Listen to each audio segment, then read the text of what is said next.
Reading is not optional. Walter Dean Myers. He was the author. I think he was had the title of literacy ambassador, if I'm not mistaken. And his focus was more on like the middle school, high school, those who come from Black communities, underserved communities. That was like the target audience of a lot of his books.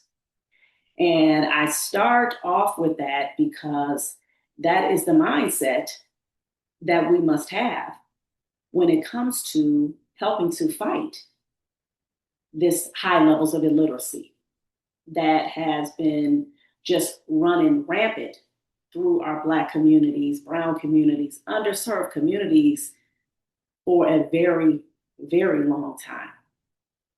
And as you all know, those of you who have been rocking with me, you all know that I say a lot that reading is freedom. Reading is connected to our liberation. Literacy is connected to our freedom. Hence the shirt, right? The reason why I started the merch line, Reading is Freedom, where you can find on readingisfreedomshop.com. And I have a lot of merch on there promoting literacy.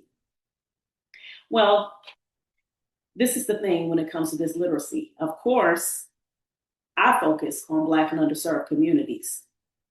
But those of us who are in the space of promoting reading, whether we are teachers, whether we are tutors, or we have started organizations where we promote literacy, we understand that the high levels of illiteracy has been plaguing us here in America, period, everybody. All right. In fact, there's an article that was sent to me by one of my, what I like to call literacy comrades. She is my elder. She is someone who's been doing this literacy thing before I was even born. Okay. So, but she has sent me an article, okay, from the Harvard Gazette. And the title is Harvard Thinking: What's Driving Decline in US Literacy Rates? And so I'm reading through the article, and of course, a lot of the things that they're talking about, I'm definitely familiar with. One of the things that they talk about is why a lot of our students, in particular, because that's what they start off with. That's what they're focused on. Really, is they were going off of the nation's report card, which is the National Assessment of Educational Progress. All right. And this is something that is done, if I'm not mistaken, is done every 10 years. And of course, what they found is that number one, it showed that high school seniors, their reading scores had fell to their lowest since 1992. Now, that was the year I graduated from high school, y'all, okay? 92. Then they talked about how 40% of fourth graders are, barely have the basic reading skills. They talked about how a third of eighth graders barely have basic reading skills. Now, these are things that have been known. These are things that have been talked about for some years, all right? And of course, I think a lot of people, especially since the pandemic, a lot of people like to focus on that. Well, COVID, that did a lot because our kids, they weren't in schools and they weren't learning. And so that's what made a lot of their literacy rates, their math scores, and all of those things go down. But one of the things I'm glad that they talked about in the article is that, no, you can't. I mean, you could say like maybe a little smidgen, but they were talking about in the article, well, actually, that really is not the case. They said when they graphed it and they showed the literacy rates when they were, going over the data, they saw that it was actually a linear decline. So it's like it was already showing that it was on the decline, whether the COVID pandemic was here or not. The literacy rates were already going down. And of course, I know a lot of you, just like with myself, have probably thought, well, one of the first things that probably came to your mind is devices, right? You talk about the phones, the tablets, the whatever it is that you use. Our children have been just sunk right on into it, in the abyss of electronic devices, social media, the tickety tock, the IG, all of it, Snapchat, everything, whatever came out, they've been on, and and that means what? Less picking up a book right off the shelf. All right. Yeah, they talked about that too. However, they also talked about in here, they talked about things, for example, socioeconomic status. Okay. So they definitely had to mention where you have our children who come from communities where they don't have a lot of access. They live in neighborhoods or communities where the property value is not very high. And as we know, the property value is linked to what? What funding that the schools get. So if you live somewhere, it's an affluent neighborhood, or it's middle class or very high middle class, or again affluent, then that's when you see the schools that they have the most. They got everything. They got all kind of access. They got the best teachers. They got the tutors when they need it.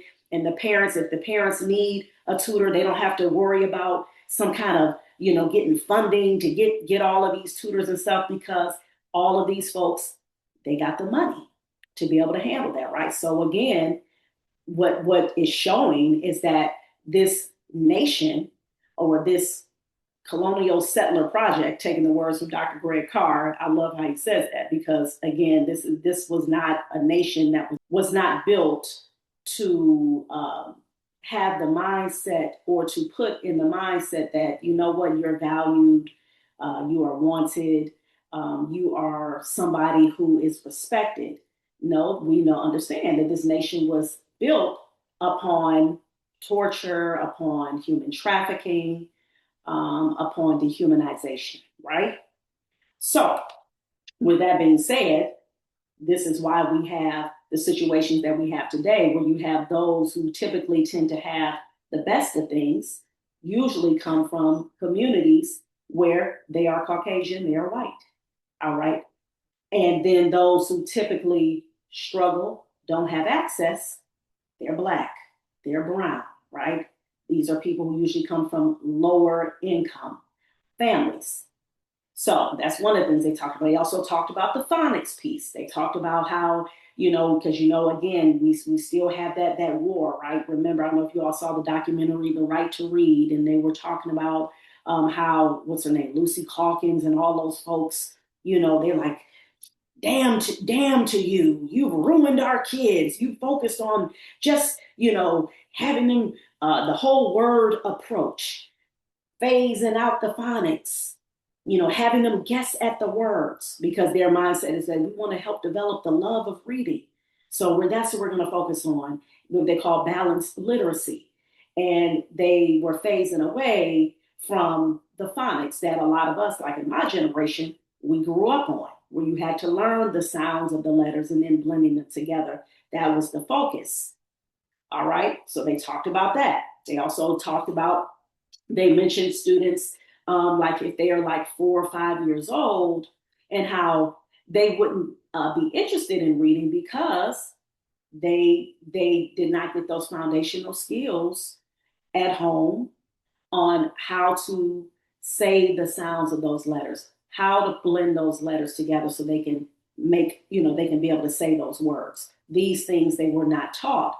So when they get 4 and 5 years old, they are like, oh my goodness, they may see some of their peers around them reading, and they have not got that instruction.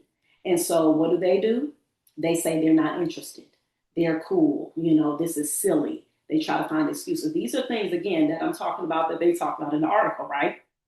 They also, again, I mentioned the screens, and then they also mentioned the not seeing adults reading, okay? Because I even talked about this in one of my episodes. There was an article done talking about how the decline of adults reading, okay? So we understand the connection, right? Here it is.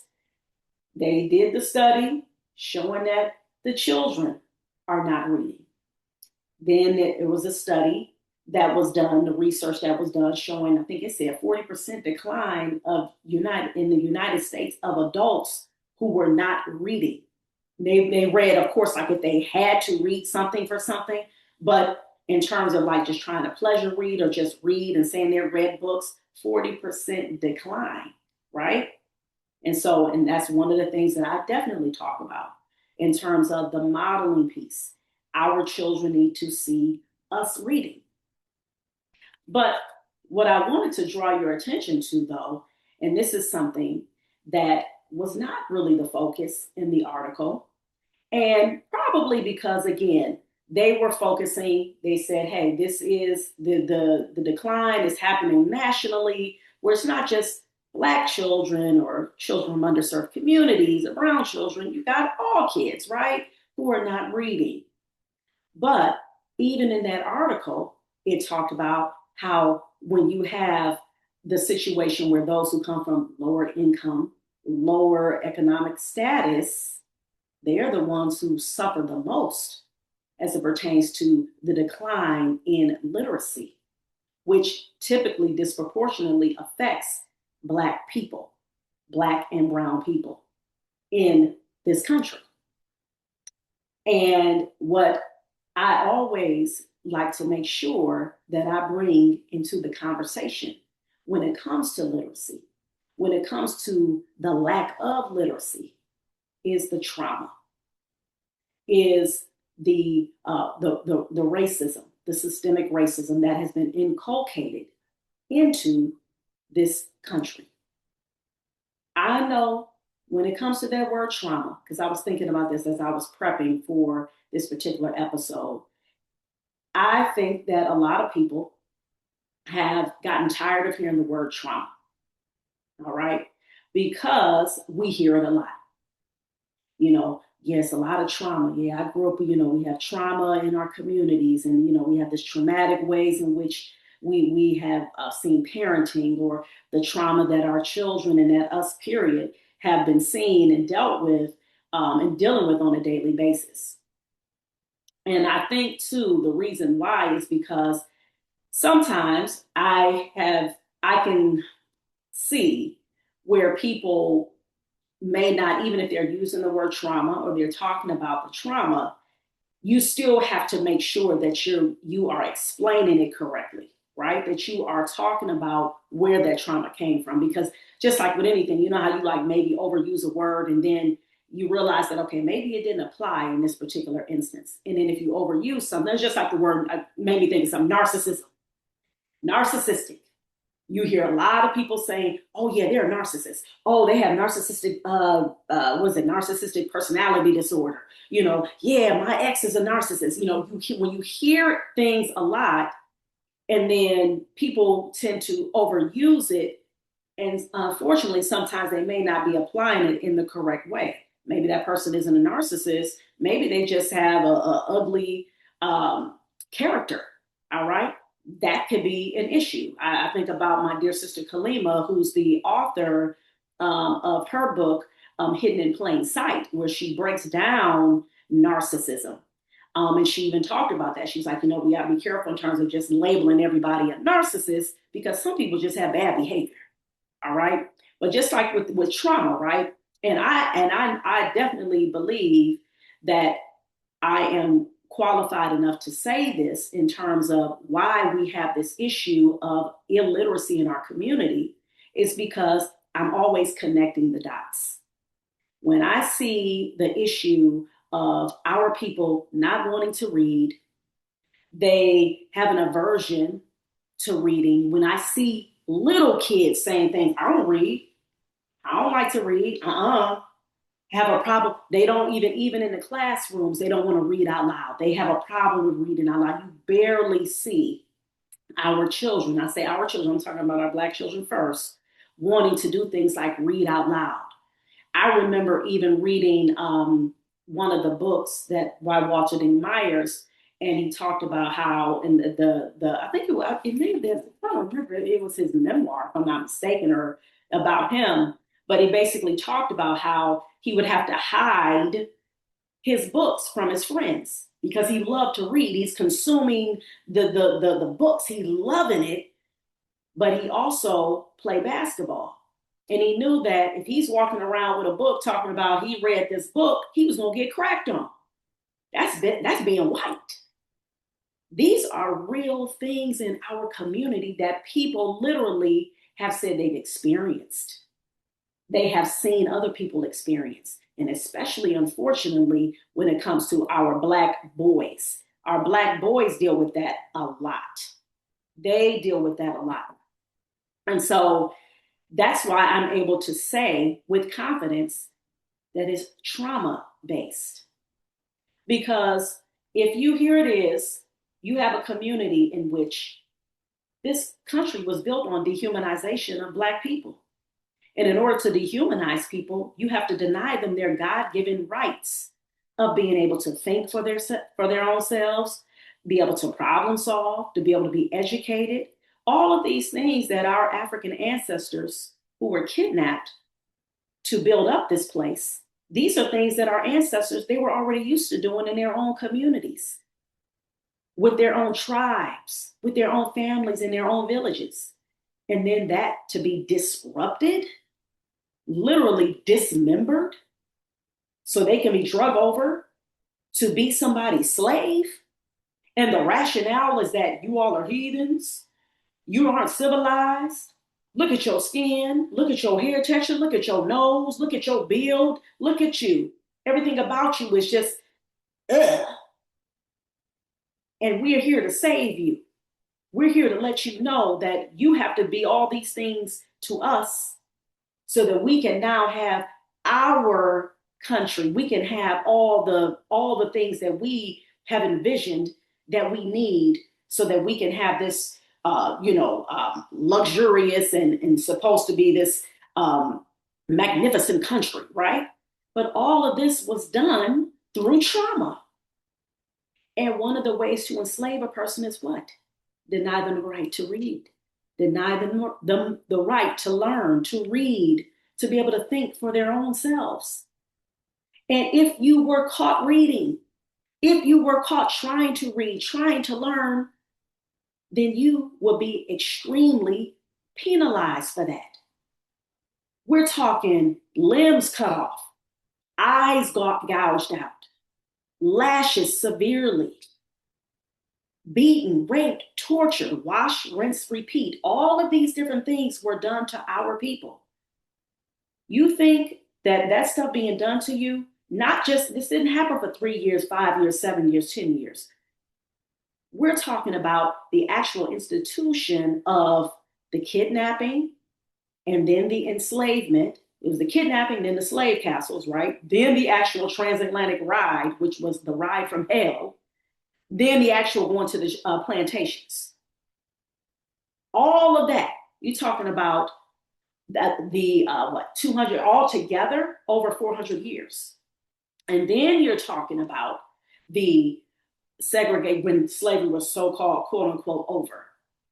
In addition to that, you had in there the laws, the segregation laws, the black code laws, the peonage system, all of the things.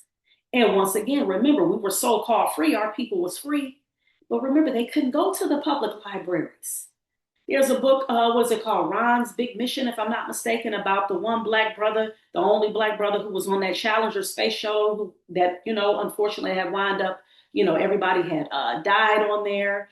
And there's a book, the children's book, where he talks about that story of him being denied the right to be able to be in a public library. This stuff systemically has infected and affected our people generationally. So when we're talking about literacy, and we're talking about a lack of literacy, and we're talking about high levels of literacy, illiteracy, all of these things, you can't like kind of skate by that. Because to me, that becomes the issue, because what happens when I'm reading that article, right? And I'm seeing the things they're talking about. Yes, we have to have the approach of making sure the phonics is in there, the science, the evidence-based research, the science, because there's a science to this thing, right? Everybody, they want to stay cerebral. They want to, intellectualize it. We'll see if they have all the resources, they have the access, they have the phonics, making sure that's inculcated. And of course, yeah, they got to put in there, they got to see the parents reading. Okay, we got to keep them away from the screens. You're saying all these things, and I'm just like, yeah, that's true. Like, and all these things are true, right? I'm not saying they're not true. They are true. But as we know, two things can be true at the same time. And that's why I put in there the trauma piece. And what I'm going to focus on now in this, as I'm summing up this particular episode, is that's why, as a reading tutor, pre-K through fourth grade, ABC Learn Tutoring. If you're interested, please go to my website, abclearntutoring.com. Shameless plug, yes, indeed, because I have helped a plethora of children be able to develop those foundational skills in reading, develop that confidence, increasing their confidence, their comprehension, all the things that are needed for them to become strong readers. All praise is due to Allah. All praise is due to God. I've been able to do that. That has been a strength of mine.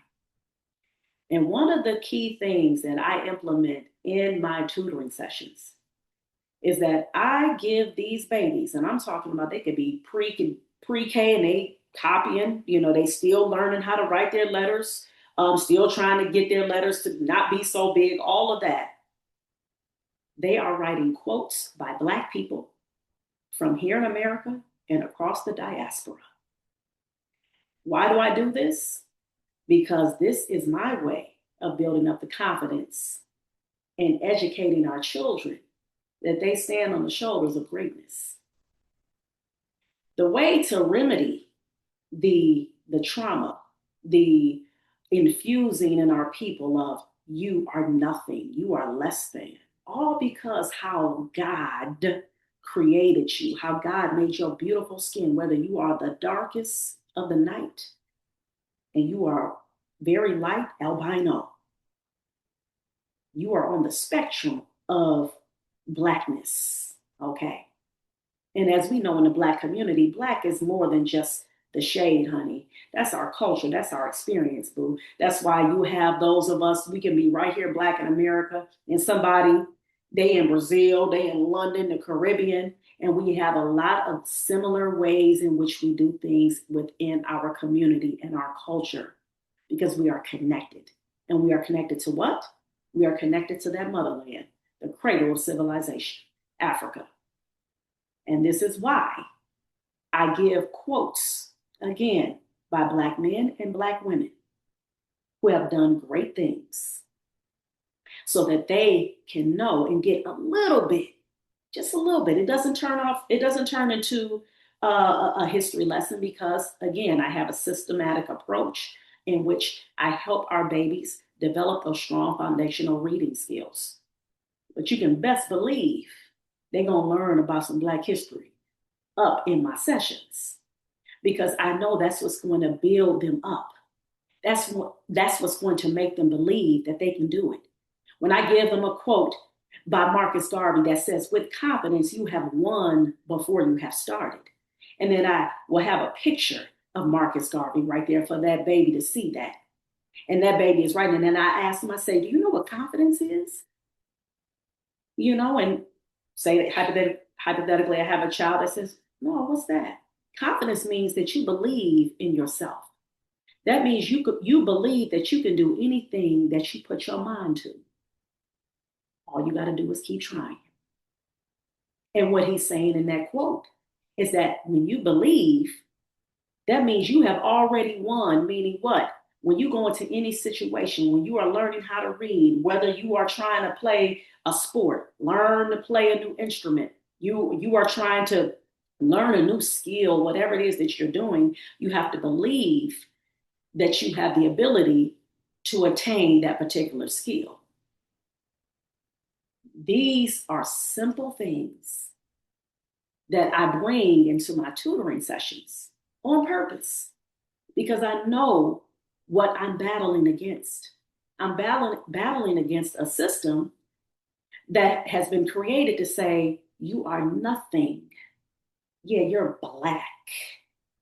Not even saying it in a proud, in a proud way. Yes, I come from greatness. I come from great Blackness. I come from African, none of that. It's you're Black, right? The Blacks, right? That's what we've been used to hearing. But when a student comes in my session and we are together and I'm looking at that Black child and I am talking to that Black child and I'm telling them, oh, yes, you can do this. And I'm starting them off already with the foundation of you can do this because guess what? There are people like that look like you, that come from your community, have your experiences, and they've done it. And they've done it and they've created, they've invented, they've taught, they started businesses. They've done all the things and they started off just like you, a little person, trying to learn how to write their letters, trying to make sure that they understand all the sounds that the letter makes, all the vowels. They're understanding how to put those letters together. Do you understand when you do that for your child, how that literally changes their mindset? The mindset right there. That's why if you have people who, like myself, you've joined like maybe a particular like group or community, right? Say, like, for example, if you are an entrepreneur and you're trying to get better at your business, one of the things that they will have that I've seen is they're always trying to start you off with building your mindset, your belief. Because if your mind is in it, if you believe that you can do it, then nothing can stop you. All the other stuff is going to come. Now, it may be a thing where you might have to get that little extra help. Maybe you're that person where there were certain skills that you did not gain. And so you have to go and learn it. Or you may have gained it and you forgot it. You got to relearn it. But as long as you got that belief, man, please. It ain't nothing you can't do. And that's what I'm saying. And that's the important piece to me that we must have, especially as Black parents and caregivers, whether you have a child or not. If you are connected to children, whether you are a teacher or not, you got kids in a community. You got your nieces, you got your nephews. You connected to children in some kind of way. You should be around that child, and that child should feel better about themselves when they're around you. And one of the ways in which the caregivers and parents, what we have to make sure that we're doing is stop passing the teaching of reading to a teacher outside of your home. These are things that we have to inculcate and develop and cultivate in our homes. Because when you do that, now when they go out and say you do put them in some type of traditional school setting, or maybe they are being homeschooled, maybe you're part of a homeschool consortium or whatever the case, private school, whatever, at least they have the foundation. At least they're like, okay, you know what? I could do this. I may not know these things, but I can learn them. The growth mindset, right? That part is the integral part. That's the part that I'm going to tell our people that we must have when it comes to us fighting back against the high levels of illiteracy. We got the tools. We got the cure. We just have to believe that we have it. Because when I read articles like that, and I'm just reading again, like I said, all of that stuff, not trying to sound a kind of way, but I'm like, okay, I literally, as I'm reading it, I already knew. I said, okay, I already know pretty much what they're going to say. And all the things that they said, these are all the things that I knew about already. These are all the things that I've studied. These are all the things that I continue to study. But again, you can study and study and study, but it goes to, okay, do I believe that my child can be a phenomenal reader? Okay, what does that look like? Does my child see me reading? Am I telling them to go sit down, read a book, and I'm not reading a book? I'm always scrolling on my phone. Am I doing things like putting on a book on Audible or on some type of audio going on YouTube, going on my YouTube channel, Reading is Freedom, where you can find a plethora of read alouds? Am I doing that for my child, even if I can't physically read a book? Am I showing them that reading is important? These are the basic things.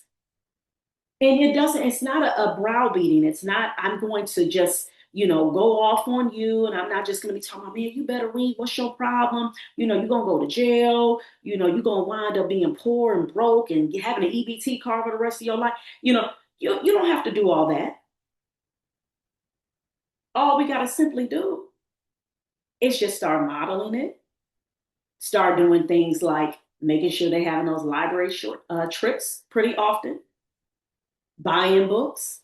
I love that both my sons, they're like, Mommy, can you get some more of them manga books? I'm like, yeah. I get all giddy, they just look at me, because I get excited, yes, I'm corny like that. Yes, yes, indeed. I love it. And I get so giddy and excited. Ooh, okay, what books y'all? Okay, cool. So I'm gonna make sure I order some more books. These are things that I do. Why? Because I am demonstrating for them the value of reading. This is not something I was raised on. I was a latchkey kid with my mama. Okay? And then, and my dad worked, my mom worked. It was like we had to, be at home a lot, especially like when I went over to my dad's house and me and my sister, we would, had to watch, my younger sisters and all that type of stuff. So we grew up in those kind of families where it was like they had to work, they had to make it. It wasn't the bedtime stories. It wasn't, my parents had time to go curl up with a book. And again, I'm not saying that they couldn't have made time, because yes, they could have, because I truly believe, just like my grandmother, shout out to rest in peace, Granny Gloria Celine Rice. She would always say, people make time for what they want to do. Let's be clear. People make time for what they want to do. Okay? So just like we make time to watch our favorite show, just like we make time to curl up with our favorite treat, just like we make time to go out to dinner with our friends. These are things, yes, as human beings, we do all the things, right? We're human. But we got to make sure we're making time to read. Because just like it showed in that article that the youth, the literacy rates have declined. And also, of course, they had to put in there, if you're going to do some real research, even if it's just on a lightweight level, you cannot overlook the fact that the adults' literacy rates have been declining as well. And that the decline of our adults reading, 40%, like, come on, reading for pleasure. So, yes, with that being said, I hope that this was helpful. Once again, this is my intention always with the podcast, Real Reading Talk, not just to talk, not just to pontificate, you know what I mean? To actually be action takers, not pontificators, action takers, all right? Because we can talk about the problem all day long. Just like we can talk about racism and white supremacy and, all of those things. But like Joe Madison would say, he's a, brother who has passed on. They called him the Black Eagle. I used to listen to him on Sirius XM. He would say, so what are you going to do about it? All right. So with that being said, I hope you all enjoyed this episode. I hope you learned a lot. I hope you gained a lot of insight from it. And please remember to keep reading for at least 30 minutes a day. Thank you so much. This has been another episode of Real Reading Talk. All right, y'all. I'm Miss Sation. Reading is freedom. Peace. All right, everybody. So thank you all again for listening to that episode of Real Reading Talk. So now it's time to share with you guys again the things that I do, and hopefully this will help you with your family as it pertains to helping to cultivate a cultural literacy in your family. So I am a reading tutor, like I stated in the podcast, pre-K through fourth grade. ABC Learn Tutoring is the name of my tutoring business. Please go to abclearntutoring.com. Click on the free reading assessment. Also, I'm a certified dyslexia tutor as well, y'all. Orton Gillingham, right? That's the big wig of the dyslexia tutors, okay?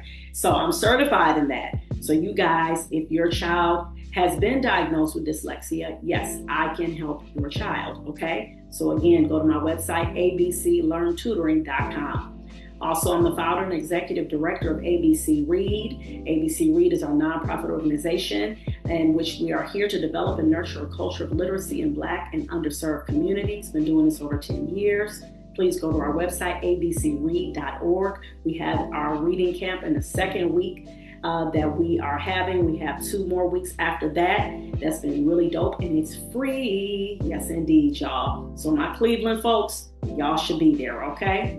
And then, of course, subscribe to my YouTube channel, Reading is Freedom. Also, go to the website, readingisfreedomshop.com to grab your merch, y'all. That's right, Reading is Freedom. Read, read, read. I got other designs on there. Make sure you grab your merch. It's hoodie season, so I need to see y'all with some read, read, read hoodies on, okay? All right. And I'm also an author. Hello. Got my book up here. Bam. Co-author. Let me say that. All right. Author, co-author. I can say both. And I have co-written this book with 9 beautiful, amazing women. Her, healed, empowered, resilient. My chapter is chapter 5, Escaping the Fear Trap House. And so I talk about how I've had to push through fears and just little small things throughout my life, me connecting the dots where that comes from, and how I related to the ways in which I was parented by my parents and how they did not know better. And so they did the best they could. However, a lot of that doing the best that they could, it actually affected me in a lot of ways where I didn't learn until I got older that, okay, I got some healing I got to do, y'all. I got some healing from this trauma, okay, that my parents did in their parenting. And guess what? They also received trauma when they was being raised too, okay? Now, we know a lot of our parents, old school, they don't like to call it and say that, but we know those of us who are trying to do the work, that's what it was. And that's why we're doing everything we can to get rid of these toxicity type of ways that we have adopted, toxic ways that we have adopted as Black culture. All right, so bam, Amazon, grab your copy, or you can send me an email at info@abclearntutoring.com and send me your information and I can mail you the copy. All right, so yeah, all the things, y'all. So I hope you all enjoyed this episode, and I want to share with you all the book that I just finished reading, Successful Failure. All right, Kevin Fredericks, AKA Kev on Stage. I finished that book, y'all. I'm telling you what, you guys, great read. All right, follow me on TikTok too. Reading is Freedom, because I will go on there live and I talk about giving literacy tips or talk about different books that I've read or I recommend. Follow me on TikTok too. Okay, Reading is Freedom. All right. So I thank you all. Ooh, that was a long outro. Once again, my son, he gonna be like, "Dang, mommy, there you go. Why can't you just make it quick?" Well, whatever. I'm just trying to get everything in, okay? Y'all know how to stop, whatever. You don't feel like listening, just click stop. You're like, okay, I don't want to hear that part. But this for my people who do.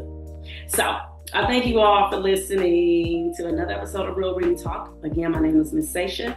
And remember, Real Reading Talk is where we discuss the real systemic issues at the very core, the very foundation as to why we have high levels of illiteracy in our Black communities and the ways in which we can combat these issues together. All right, thank you all. Remember, reading is freedom. Peace.